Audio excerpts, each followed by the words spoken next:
Well,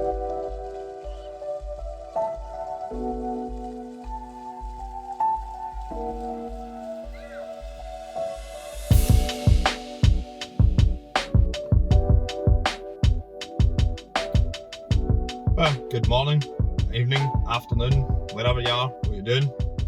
Welcome to the channel. This is the first video on my channel. It's going to be random stuff that I like, basically. I would love to tell you it's going to have a clear trajectory. It doesn't. So, like many, I'm just giving it a bash, see what happens, and you can let me know down in the comments if I should just quit. So today, as you can probably guess from the intro, I'm covering my new car, which is a Polestar 2. Full disclosure, it is a company car. I will have it for the next 2 years plus if I decide to keep it. And I just really wanted to kind of go over some things that really, as I was learning about the car and deciding what to go for, what I should get, what way I should go, deciding what's this, where does this sit in the market. There's a number of things that matter to me. There's a lot of things that don't matter to me. Quite frankly, I love the idea of having a fast car. Does it matter to me when we're talking a company car? No, it doesn't at all. And if anything, the faster it is, the more tax you pay. So there's lots of different thoughts. So today is kind of a first impressions. I have put, let me just check, I have put just over 3,000 miles on the clock, so it's not a first impressions, but it's what I would class as a first impressions, based on actually spending your first period of time with the car. For me, it's just over 2 months, just about 3 months, and I've done 3,000 miles. So it's a decent amount of time to evaluate what it does, what it can do, what it can't do, what its limitations and drawbacks are, and a first overview of, is it any good? Which leads me on nicely when I talk about that kind of thing to my issues. So the first thing I will cover is my absolute and utter frustration whilst trying to learn more about this car before purchasing it, because being in Scotland, we've even got some nice white stuff there, I can't go and test drive the car, especially in this weird world we live in now. So I can't go and test drive the car, so I literally, if I was going for something like this, it's sight unseen, never sat in it. I personally have never sat in a Volvo newer than 1999, so I don't have an accurate view of what. So here's my first pain point about the research process for Polestar, is see if I have to listen to another journalist tell me that the interior of this car is typically Scandinavian, I will absolutely blow my fucking top. Honestly. What does that even mean? So that's one of the reasons this exists, is to give you a real person, a normal, well, as normal as it can get, everyday Joe Blog's opinion on someone who loves cars, but what is this? What is it like? So that's what I'm going to cover. So quick background into my process. So I've driven diesel cars for years now. Vast majority of them being company cars, various things, Insignias, Golfs, Meganes, all sorts. You name it, I've driven it. Mini Countryman, SD. Once I realised the hybrid electric car market and the benefits it brings to company car owners, I am an absolute geek. My life is really based around tech. So when I found out about the tax benefits for an electric car, bang! Tesla. That's me, sold. Don't need to look any further. Tesla. That's what I'm getting. If I can get a Tesla, it's in my price range, I am getting a Tesla. That's just, you say electric car, poof, everyone's first thought is Tesla. So that's where I was going. That's where I thought, do you know what? That's the future of cars. They're really pushing the envelope, which they are. So the first thing I did, tesla.com/UK, booked a test drive for a Model 3. So I was fortunate enough to get the chance to drive a Model S back in 2016. I drove a P90D. That was an experience. Just walking up to the car was an experience. So booked a test drive for a Model 3. Was fortunate enough in these weird COVID times that I turned up. It was putting me in the performance because I was looking at the long range version. To me, the standard range plus is there to facilitate a purpose, but realistically, the extra £6,000 or £6,000, whatever it might be, is 100% worth a long range. In my mind, I wouldn't be buying the standard range if I was spending that kind of money on a car. I would spend that little bit extra on the long range, personally. So, test drove the Model 3, it was very lucky, managed to get a whole hour in it because I was the last test drive and it was unaccompanied because of COVID, so I just went and it was great. So I got to do everything I wanted, stuck autopilot on in the motorway. It was the performance as well, so I did the 0 to 60. I thought, wow, okay, that's different to the Model S, definitely a different experience to the Model S. Just walking up to the Model S is an experience in itself, because when you walk up to it and the door handles eject from inside the doors, it's like grabbing onto a massive fridge door when you open it. It's an experience. The Model 3 wasn't the same, but it wasn't like any other car. The one really, really sad thing that I loved, that I kind of wish this had, was the button to open the door. I thought that, just the way you push it, and the door jumps open that little bit, and it's fully electric. There's no hinges, no snapping. So different. I've never seen that in a car. Well, I've never noticed it in a car before. I like that. But between the saloon opening and the boot, the raised floor, giving you this kind of Lotus style race car position, which some people like, I don't mind. But it's an everyday thing I wasn't 100% sure on.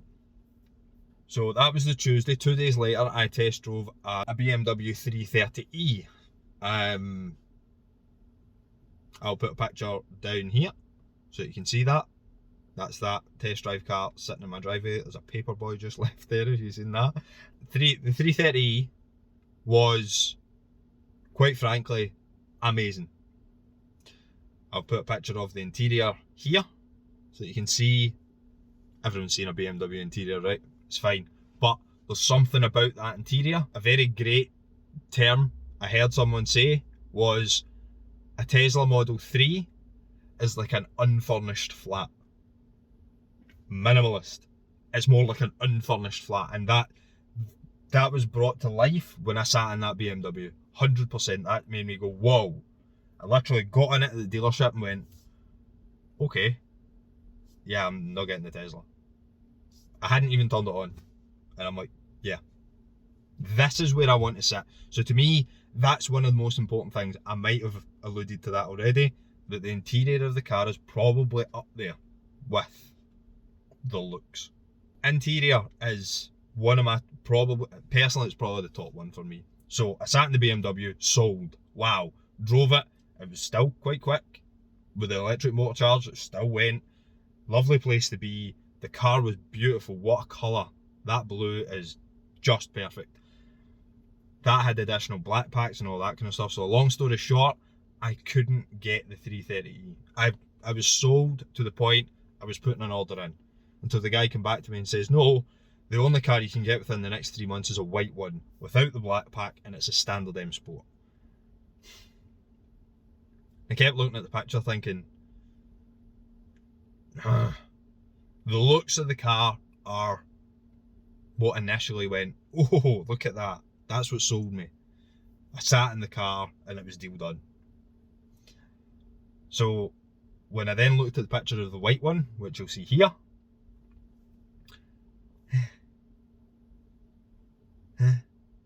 it's not that great. You miss lines. It's just not a nice colour, not as nice a colour.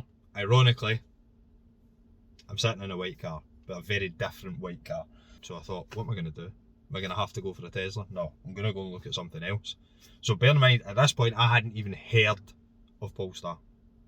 Literally didn't have a clue that I knew they existed from their motorsport days, didn't otherwise, no.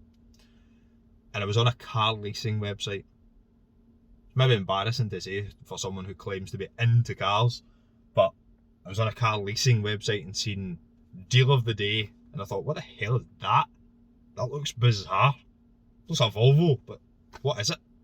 Big weird blocky grille in the front. It was this car. The more I looked into it, the more it became, oh, look at that. Oh, look at that. So, first point of contention, journalists, if you feel the need to call something typically Scandinavian, don't! Just fucking don't do it. Okay? For me, and for everybody else. Because it means nothing. Literal nothing. Typically Scandinavian, high quality like any Scandinavian. I'm not sitting in IKEA. I can confidently, with passion, as you can say this is nothing like the inside of IKEA, okay? What it is like is almost like a halfway house between that minimalist. I wouldn't say Tesla felt cheap, right? I wouldn't. At the time, I would not have said it felt cheap. By comparison to the BMW is just that level higher in touch and feel and niceness.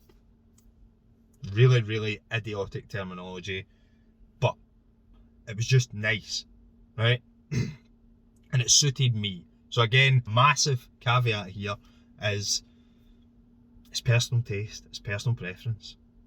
So if you like bare minimum, kind of solid, tacky feeling, not tacky, tacky's the wrong word, tactile feeling materials, you're going to be absolutely fine with a Tesla. The other massive thing, I detest sitting on leather. I absolutely detest sitting on leather. So the fact that both the BMW and the Tesla were leather only was a huge, or faux leather, was a huge drawback. That when I found out about these seats here, was a huge tick. I'm like, oh, fabric, well, plastic bottle seats. Let's not get into the vegan friendly thing. That's not why I bought the car. It's nice, but am I vegan? No. Am I vegetarian? No. Am I green eco save the world guy? No, I'm not. That's not why I bought into the electric lifestyle, if you like.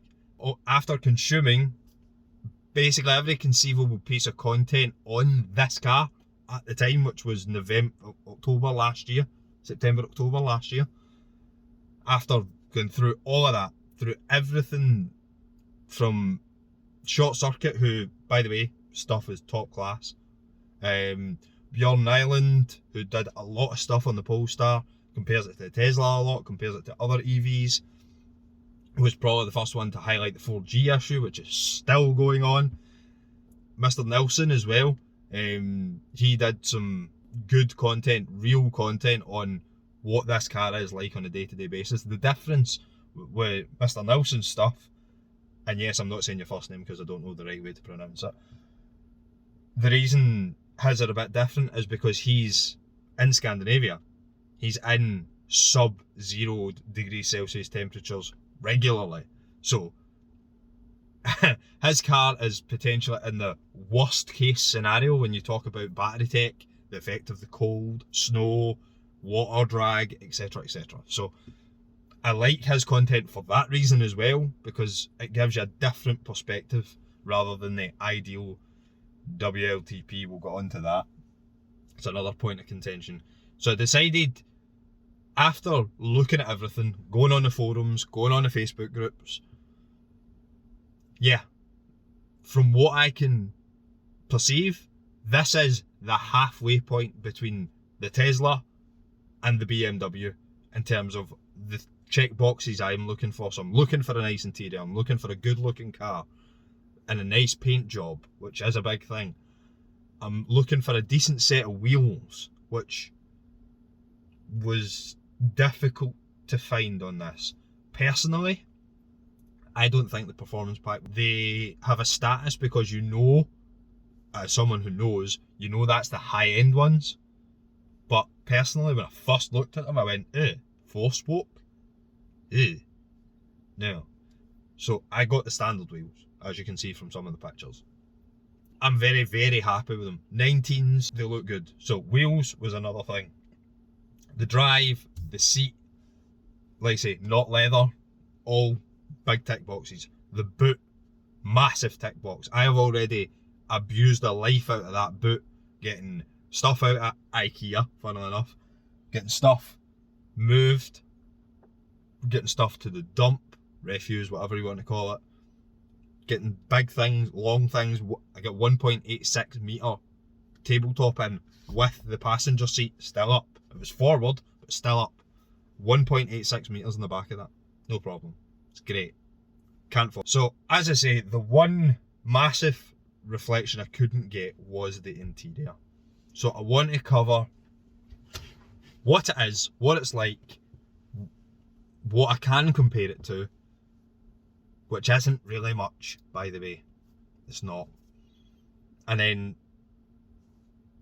give you a better idea of how this is as a place to be. Because to me, that's the most important thing. This is where you spend your time in a car, or with a car. You can spend your time with a car looking at it from the window, but you spend your time here. So, first thing I'll cover is the steering wheel. The steering wheel, and I'll get some, you'll see some shots of it. The steering wheel is a prime example of a very standard, not cheap steering wheel. That's the best I can say about it. Is it's not very squishy. It's not squishy like the BMW. It's softer than a hard plastic, so it is covered in some sort of faux leather, and it's nice.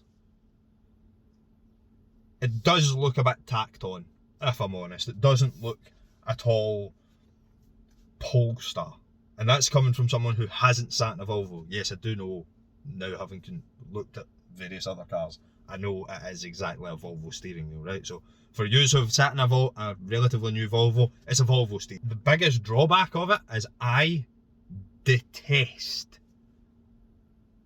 glossy black plastic. And you'll see why, or you'll see how much I detest it soon.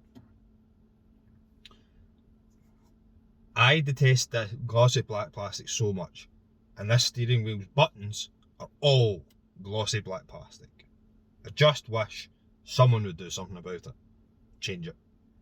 You can't, I've read on forums, you can go on eBay and buy replacement parts, or you can go on Volvo and buy replacement parts from Volvo that come with matte ones, because I believe, is it the XC40 itself or the XC90 steering wheel has matte plastic buttons. They would be lovely, but I'm not messing with airbags and all that kind of nonsense. I'm out. It's a higher end steering wheel, but not, oh, that's a nice steering wheel. You don't get that. Okay? Second of all is the display. The display is, quite frankly, brilliant. However, I would personally love to see a bit more customization. It's minimal. It goes for that very information driven only. You have your map set up, which I'll show you shortly here. You've got various other things that is good. Shows you your active consumption, it can show your total consumption, mileage, etc, range, important stuff, speed. That's one thing again that sold me over the Tesla, was having that driver's facing display. The centre display for speed, I had the same. I mentioned I used to drive a Mini Countryman. See that, having your speed in the middle, hated it. And I drove it for well over a year and a half. So I absolutely hated that. So I wouldn't, that was one massive thing against the Tesla. That no. So the display is good. It's great. I would love to be able to, even something as simple as change the colours would be nice. Orange is my favourite colour, so that's fine with me, but I don't know, a nice cool blue, something like that would probably be quite nice as well. Centre tablet display, what can I say? The only thing I can say is, having sat in a Tesla Model 3, it's quite chunky bezels for a screen. It does kind of look like an old iPad, like the big square Gen 1 iPad. That's what it looks like. But can't complain about it. In terms of the information it gives, I do like the interface on there. Again, a bit more customizability, maybe taking them from squares into rectangles and moving them around so you can have maps in different places. Like, yeah, a bit more customizability would be lovely. Sorry, one thing I didn't touch on with the steering wheel. This is the first car I've ever had with a heated steering wheel. It is such a first world problem, but oh my god, it is the best thing ever. Don't let anyone tell you otherwise.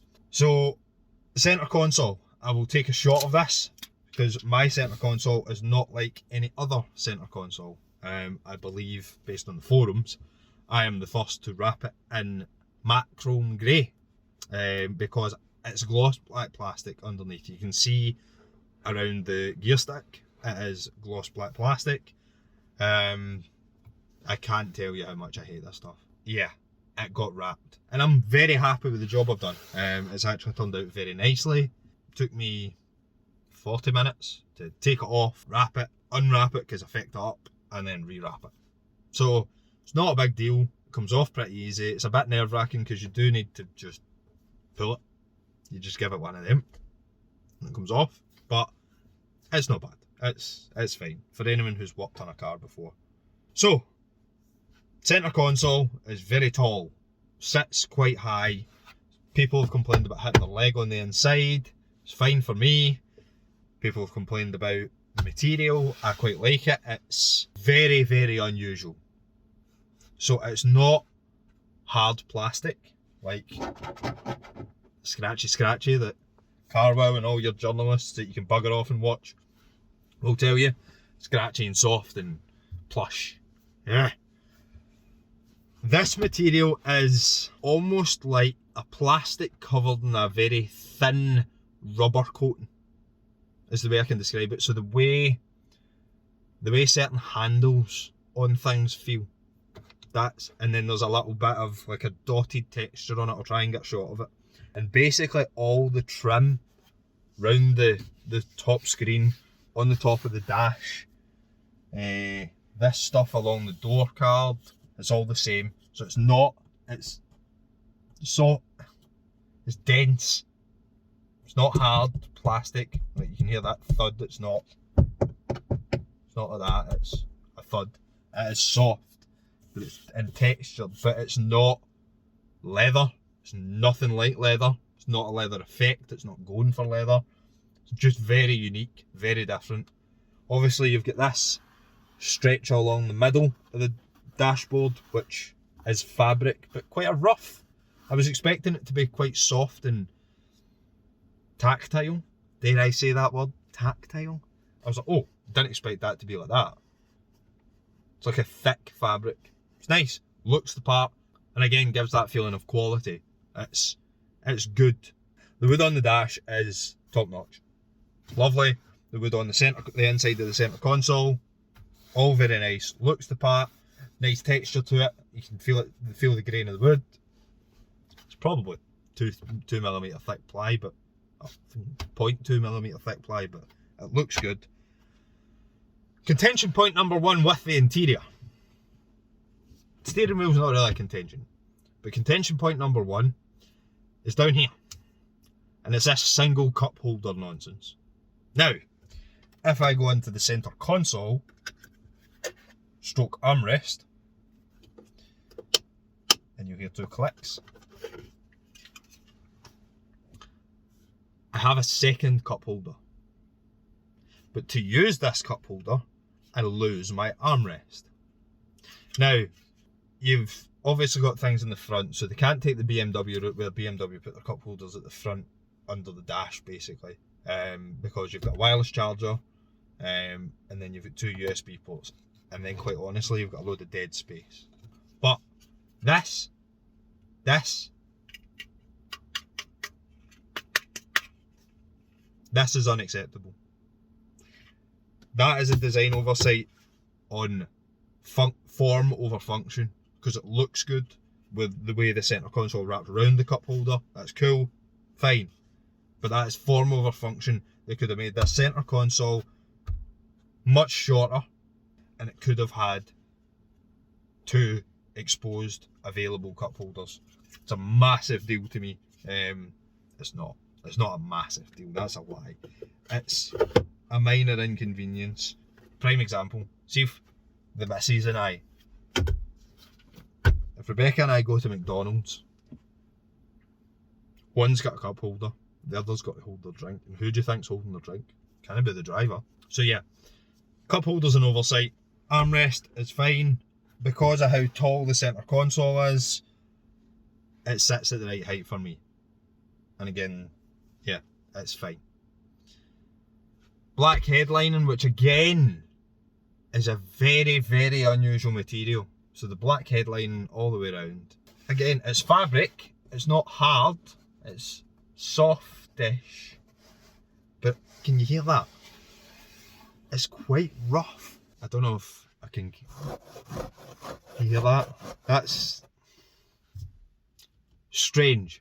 Not bad. Not wow. Just different. But still feels good quality. Doesn't feel like I'm gonna poke holes in it. Door handles. Don't think that's gonna come through. Metal door handles. Very high quality. Very nice. Which moves me lovely onto the seats. Now this is something been kind of glossed over. You've got a lot of information on the forums and videos and quicker form content. It's been glossed over. What can I say about the seats? I've seen someone describe it as neoprene-like. That's probably the best description I can give. It's like neoprene. It isn't the same as neoprene, but it's closer to a neoprene material than cloth.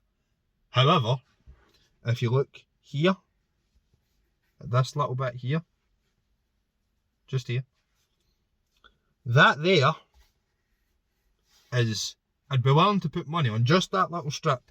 It literally goes just out of shot down that seam there, cuts off there, so it's literally that size, right?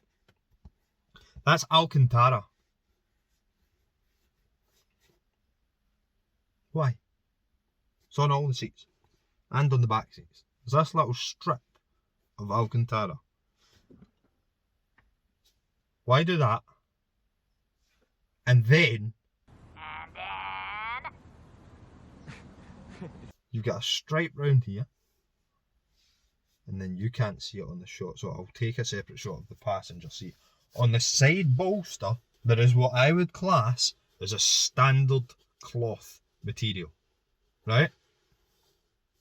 And on the side bolsters of the base of the seat, there is a standard cloth material, not this weird neoprene-like material that's on the seats, which is clearly the plastic bag stuff or plastic bottles, whatever they're doing, whatever recycled material it is. That's that stuff on the headrests as well, and then but the headrests are lined in that cloth as well. So it's a bit unusual.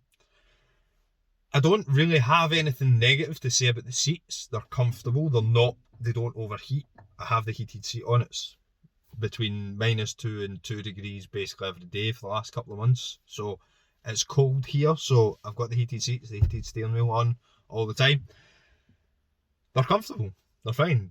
They need broken in a wee bit. They are quite tough to start with, but I think that's a good characteristic in the seat. Very adjustable. All but the absolute tallest man mountains of humans will be absolutely fine. You'll find a great driving position with the movement of the steering wheel, movement of the chair. You'll be fine. But what the cold has shown me is that when the inside of this car gets cold, this material almost feels like it collects condensation, and it's almost like it's wet. My missus has actually said as much, that why does the seat feel wet? And I'm like, do you know what it does? It actually does. And it's only happened twice, but I think a lot of that is down to I preheat the car, so I've got my schedule set. It doesn't happen once the car's been warmed up. It's more first thing in the morning. If you've not pre-warmed the car, It's strange. So the only way I can describe it is that it's slightly damp, as if when there's condensation in the inside of the car, or dampness in the inside of the car, it collects, or the seats grab it. It sticks to the seats. Just that material, just that neoprene material. Neoprene-like material. So yeah, back, plenty of space. Kids haven't complained. I've had adults in the back. A guy at 6'2" kinda complained about headroom at the back. Just there. So I suppose that's worth taking into consideration, but generally, fine. Mirror design, top notch. So from inside the cabin, the one thing I will say is over there, this here, see this? The back window's fine if you've got the back seats down. See with the back seats up, see these headrests? They take off a solid chunk of your back window, which basically leaves you with this slightly curved top periscope to look out of. And it's not awful. I've sat in much worse. It's better than a Lamborghini Aventador. But I would say that visibility is limited out the back. I do find myself on occasion going, oh, I need to look at that screen to make sure nothing's around me. It wouldn't be the first time I've had that thought. Full disclosure. So yeah, that's the inside. Sound system. Little buttons here. You've watched the journalists do their thing. Little buttons talking about Harman Kardon change the logo. No one cares. Nobody cares. Is the sound system any good? It's great. But more importantly than it being good out the box, it's adjustable to your taste. You get sub settings and you can put an EQ on it. That's and not just have a rock EQ and a pop EQ. It's not just that. It gives you a full equalizer. So if you know what you're doing with audio, you can mess with it. So I like that. I do like that. Audio's great. Interior's nice. It met my expectations, is what I'd say. Based on, so I suppose in a way I'm complimenting these journalists giving me this bullshit, but I had expectations based on what they were saying. Just didn't really make any sense. So, interior covered. If you want it to be relaxed, it's so simple. It's such a nice car just to drive. So, in a wrap up, my first impressions of the car are great. I love driving it. I love looking at it. It turns more heads than any car I've ever driven. From to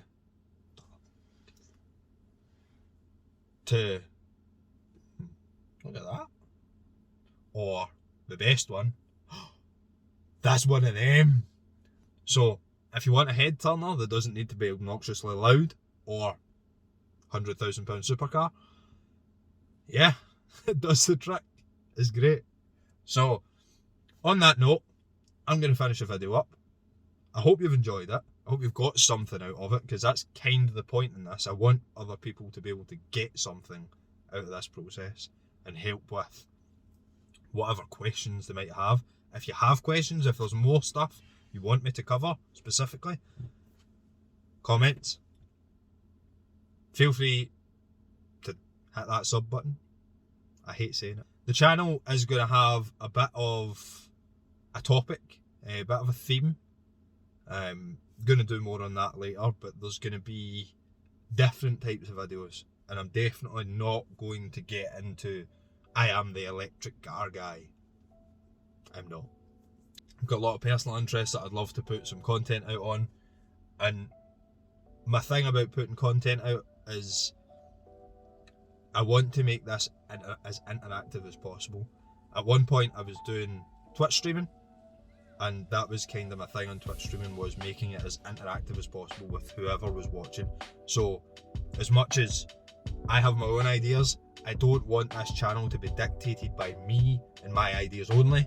I would love to be able to get the comments to help shape how this looks in the future, and not just by you guys telling me what to do, but me taking on what you like, what you see, what you would like to know about the things that I'm involved in, that I do, whether it be electric cars, whether it be EDC. I will be touching on some gaming and tech stuff, basically because that's me, and maybe a little bit of music stuff. But again, it's more getting my interest across and seeing who else might be interested, and if there's a way this can become an interactive process. So if there's anything at all, hit the comments, touch the subscribe button, let me know, and a like's always appreciated. Have a great day.